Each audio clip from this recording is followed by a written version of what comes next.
We obviously do a lot of light effects in our opticals.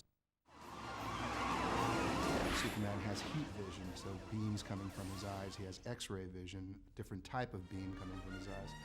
And whenever you introduce light effects, you should have some kind of reactive light and shadow. So the multi-layering is another reason that it is a workhorse for us. We're able to churn out 40 effects in 8 days on a regular basis. It says something about it. We worked on a 2 30-second spot campaign for AT&T.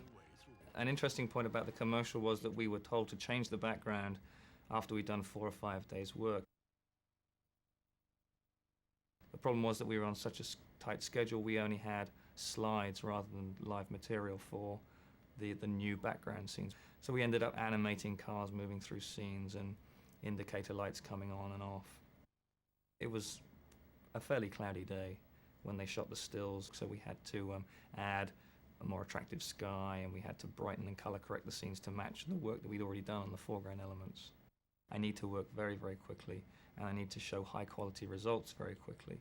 I also need to be able to revise all of my work immediately. All of these things Henry allows me to do.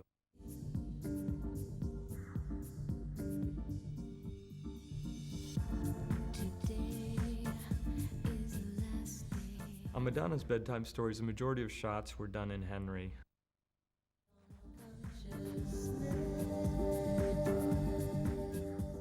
Difference matting was very, very important on this because a lot of things were shot as is.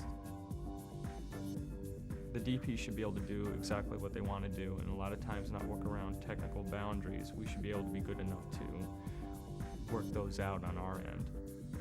Difference matting allowed for the natural lighting in the scene to remain constant, as opposed to people trying to do match lighting all the time when they have problems with blue screen or then blue spill. This way they're not inhibited at any point in time when they're doing the shooting, and they get the real artistic quality of the film.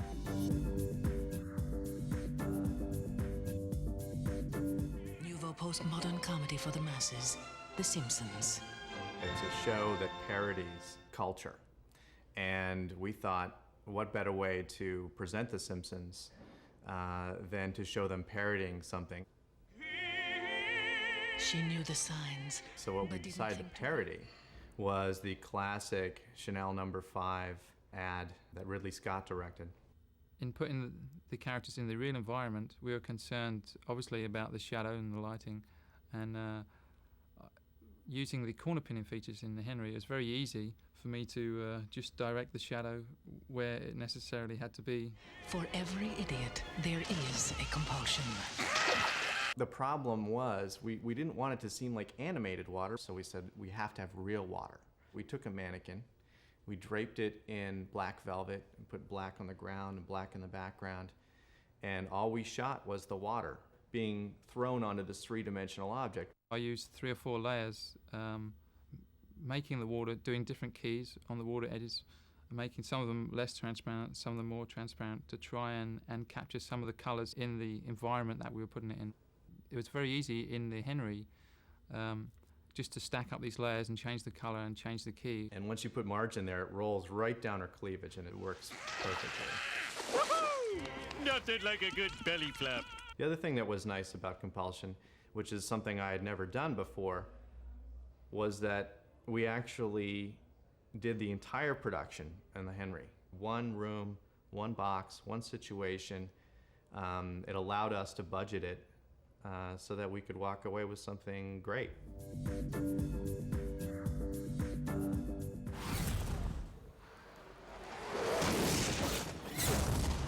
The Nike spot actually was my introduction to Joe Pytka. We went to Europe, Mexico, and Brazil, and came back with this beautiful photography. You know, all of the work that I did to match his photography. The scenes that take place in Brazil and in Mexico are night scenes, and the photography that was provided was daylight photography, so I had to do a color correction and then add additional paint elements that would create the lights in the windows and the street lights.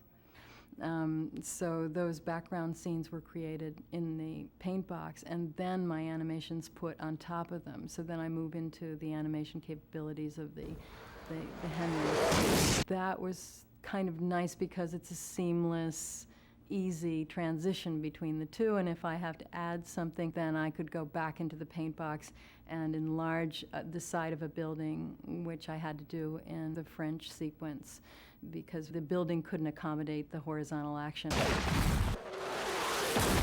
Henry definitely is a fast compositing piece of equipment. It makes it very easy to do this type of job.